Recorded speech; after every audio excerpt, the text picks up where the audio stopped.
Okay, well, it is the day after our little test run. I said she was lacking a bit of pace by the time she got home and struggling to tick over. So I have whipped the plug out of her. It's not too bad a colour considering, really. Considering that carburettor is just about on its last legs and the thing was getting slower and slower. So she don't look to be burning too much oil in there, does she? But she's not pumping much air either. That's about as good as she gets. Yeah, sort of 60-65 psi. Now I know this has got quite a long lead to shove it up a bit, so it's maybe got 70 or 80. Well, that ain't enough. I'm not quite sure how it kept running. So we'll pull it apart again and see which component of my bodginess the other day, my desperation to get the thing on the road, see which one's failed, or what combination of things have failed. Could be interesting. Could be really sodding boring and you all go away in the next 30 seconds, but you never know. Right, I'll get it apart and we'll see what's going on. See if we've got enough bits to find a solution. Right, onward. Well, nothing to write home about yet. Valve clearances was okay, they were on the tight side of okay, but they were okay. I'd left them ever so slightly slack because I figured, you know, the valves would back up a little bit at some point, and just with it being stood so long, and they wouldn't have been seated quite perfectly. So yeah, they were still okay. So yeah, nothing too nasty in here. There's maybe a little bit of fresh carbon, a couple of fresh carbon deposits around there. But like I said, nothing nasty, not yet anyway. So we'll take that bit off and we'll keep going. Okay, so we're not looking bad at all, really. It's not burning too badly. A little bit sooty, but not end of the world. Bore's not end of the world either. It's not much worse than it was, if any. It's about the same. You see, she's not blowing past the rings that much either. But all the little dimples that I did to take the slack up have worn off. That is as smooth as you like now, which would explain why it was getting progressively slower as it was going, because they were wearing out and the piston was moving around more. Yeah, there's no playing the big end or the little end for that matter. That is the only thing that I can find that's not overly nice. So what we're going to do, what we can do is we can take that piston back off. In that box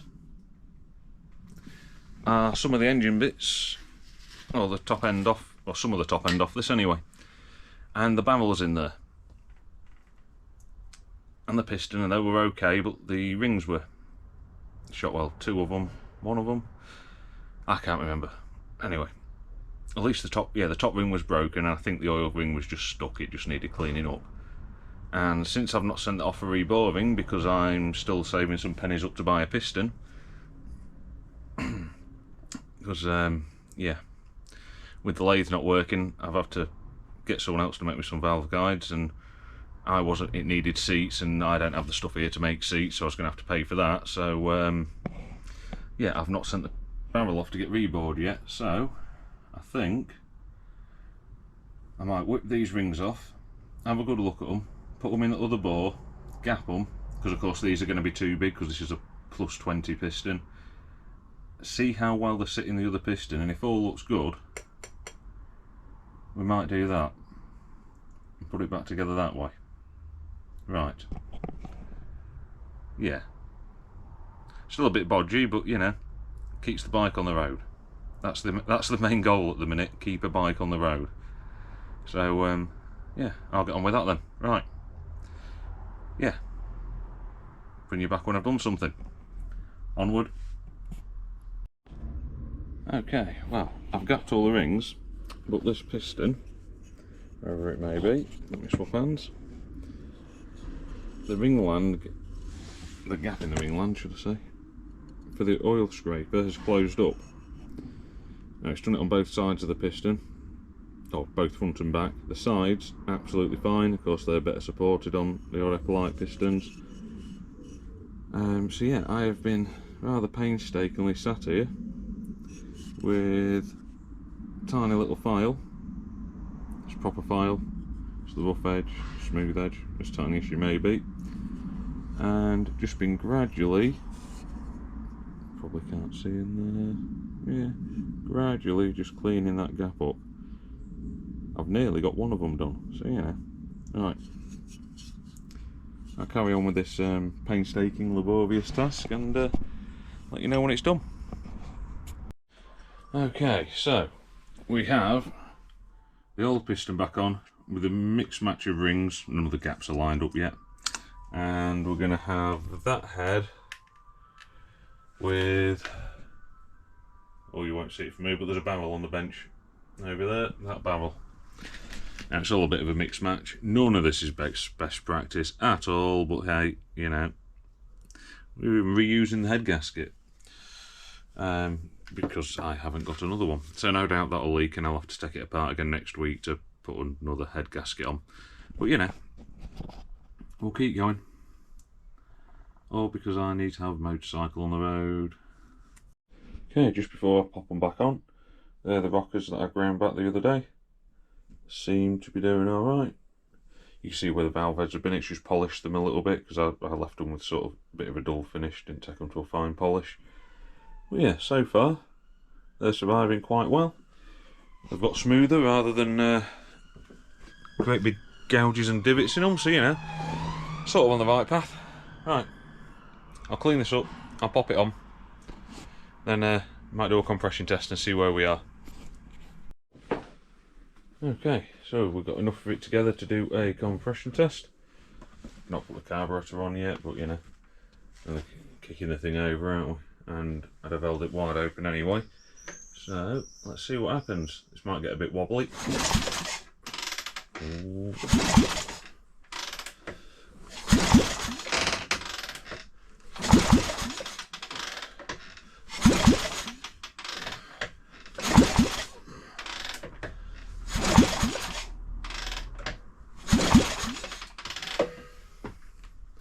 Well, still decidedly crap, but slightly less crap than it was. Yeah. I don't know. There'll be so much up with it, won't there? Valve clearances feel good. So don't get my fingers in them. Yeah, valves are good.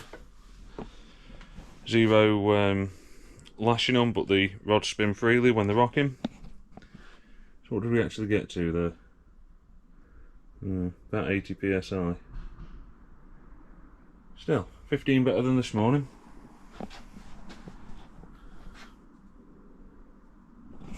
Might have a think about this and see what I can come up with. Right, leave me with it. Okay, so we're getting somewhere. What are we on there? 120 psi. That's more than I'd expect out of one of these, but it's not what we've really got. I chucked a bit of oil down the plug hole onto the bore because generally if you chuck a bit of oil down and the compression rockets up, it's the rings that are the problem, and if it doesn't, it's the valves. So those rings obviously aren't happy where they are. I might, since it's this close to being together, finish putting it together, fire it up and just see if they settle in, because it is all a little bit bodgy. It's a shame the other thing didn't work with the last piston, wherever it is. Let's find it. Oh dear, it's getting a bit dark in here. You may have noticed there is a light on the ceiling, but the more eagle-eyed amongst you might have noticed there's also no wires going to it. Yeah, it's on the list. So that, I'm quite sure, would have worked beautifully if it was sort of 5, 6, maybe 7 thou that we was trying to take up. But I think I was trying to fill in about 20 thou with that, maybe 15. So it did work for a short while, but I think just the sheer difference in size from the piston to the bore, it wasn't really going to last. But I wanted to try it, and yeah, as far as get you out of a hole bodges go, I didn't think it worked too bad. Like I said, if the tolerances were closer, I think that would have been a close to permanent solution, that one. But not to worry.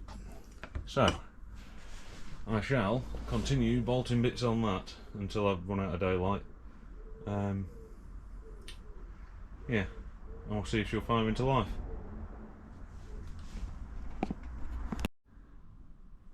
Okay, so there's enough of it back together now to fire it up, with two minor problems. One, I've lost the key, and two, it's a bit late and a bit dark for that nonsense.